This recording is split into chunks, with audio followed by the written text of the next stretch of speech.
तो bank of Baroda ने एक बहुत बड़ी अनाउंसमेंट की है और आज हम इसी की हर छोटी बड़ी बात को बिल्कुल आसान भाषा में समझने वाले हैं। पूरे भारत में 2700 अप्रेंटिसेस ये सिर्फ एक नंबर नहीं है। ये उन हजारों नौजवानों के लिए एक बहुत बड़ा मौका है जो बैंकिंग सेक्टर में अपना करियर शुरू करने का सपना देख रहे हैं। तो चलिए इस पूरे मौके को 5 हिस्सों में बांटकर समझते हैं। सबसे पहले देखेंगे कि ये अपॉर्चुनिटी आखिर है क्या। फिर बात करेंगे एलिजिबिलिटी की, एप्लीकेशन प्रोसेस की, सिलेक्शन कैसे होगा और आखिर में एक अप्रेंटिस की जिंदगी असल में होती कैसी है। ठीक है, तो सबसे पहले सेक्शन पर आते हैं और देखते हैं वो कौन सी बातें हैं जिन्हें अभी इसी वक्त जानना सबसे ज्यादा जरूरी है। ये 3 तारीखें कैलेंडर पे मार्क कर लेने वाली हैं। 1 नवंबर एलिजिबिलिटी की कट ऑफ डेट, 11 नवंबर से एप्लीकेशन शुरू होंगे और सबसे जरूरी 1 दिसंबर जब एप्लीकेशन विंडो बंद हो जाएगी। मतलब ये डेडलाइन मिस नहीं होनी चाहिए। सारी तैयारी इन्हीं तारीखों के आसपास घूमती है। वैसे तो ये ओपनिंग्स पूरे देश के लिए हैं, लेकिन इन 5 राज्यों में सबसे ज़्यादा सीटें हैं। कर्नाटक में 440, गुजरात में 400, उत्तर प्रदेश में 307, महाराष्ट्र में 297 और राजस्थान में 215। इससे एक अंदाज़ा ये भी लगता है कि इन जगहों पर मौके तो ज़्यादा हैं, पर हो सकता है कि कंपटीशन भी उतना ही तगड़ा हो। चलिए अब आगे बढ़ते हैं और देखते हैं कि इस मौके के लिए कौन कौन अप्लाई कर सकता है। एलिजिबिलिटी को समझना पहला और सबसे ज़रूरी कदम है। तो शर्तें बहुत सीधी सादी हैं। किसी भी सब्जेक्ट में ग्रेजुएशन की डिग्री होनी चाहिए और उम्र 1 नवंबर 2025 तक 20 से 28 साल के बीच। हाँ, जो रिजर्व कैटेगरीज हैं उनके लिए उम्र में छूट के नियम भी लागू होंगे। अब ये बात बहुत ध्यान से समझने वाली है। ये प्रोग्राम खास तौर पर उन लोगों के लिए है जो पहली बार अप्रेंटिस बन रहे हैं और जिनके पास ग्रेजुएशन के बाद 1 साल से कम का एक्सपीरियंस है। अगर किसी ने पहले कभी अप्रेंटिसशिप की है या फिर ग्रेजुएशन के बाद 1 साल या उससे ज्यादा काम किया है तो वो इसके लिए एलिजिबल नहीं होंगे। साफ है, बैंक यहां पर बिल्कुल फ्रेश टैलेंट को मौका देना चाहता है। अब आते हैं सबसे काम की बात पर, यानी एप्लीकेशन फॉर्म भरने का सही तरीका क्या है। स्टेप बाय स्टेप देखते हैं। यहां पर अक्सर लोग गलती कर देते हैं। ये एक 3 स्टेप प्रोसेस है।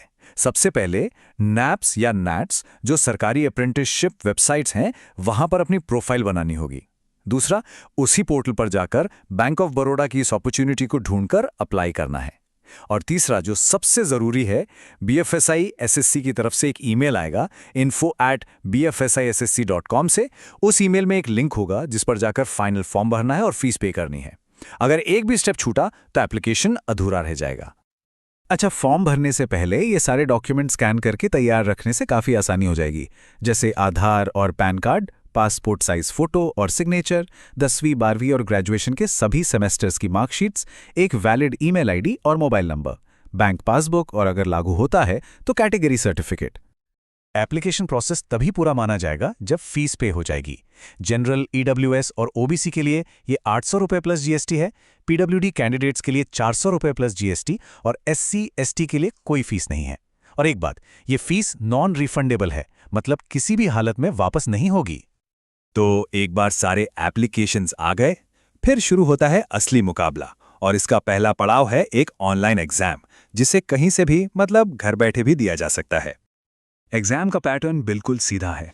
4 सब्जेक्ट्स हैं, जनरल और financial awareness, quantitative and reasoning, computer और जनरल इंग्लिश। हर सब्जेक्ट से 25 सवाल होंगे, मतलब कुल 100 सवाल 100 नंबर के, और इन सब के लिए मिलेगा सिर्फ 60 मिनट का वक्त।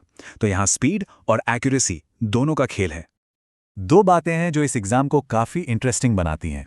पहली, कोई नेगेटिव मार्किंग नहीं है, मतलब हर सवाल अटेम्प्ट किया जा सकता है, डरने की कोई बात नहीं।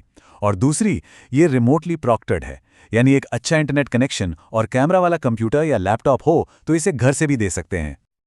लेकिन कहानी यहीं खत्म नहीं होती। सिर्फ ऑनलाइन एग्जाम पास करना काफ़ी नहीं है। इसके बाद डॉक्यूमेंट्स का वेरिफिकेशन होगा, लोकल लैंग्वेज का एक टेस्ट होगा, मेडिकल फिटनेस चेक होगा और इन सब के बाद स्टेट और कैटेगरी के हिसाब से एक फाइनल मेरिट लिस्ट तैयार की जाएगी। तो मान लेते हैं कि सिलेक्शन हो गया। इसके बाद एक अप्रेंटिस की जिंदगी असल में होती कैसी है, चलिए अब जरा इस पर भी एक नज़र डालते हैं।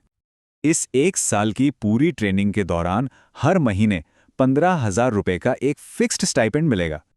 ये लाइन इस पूरे प्रोग्राम का सार है।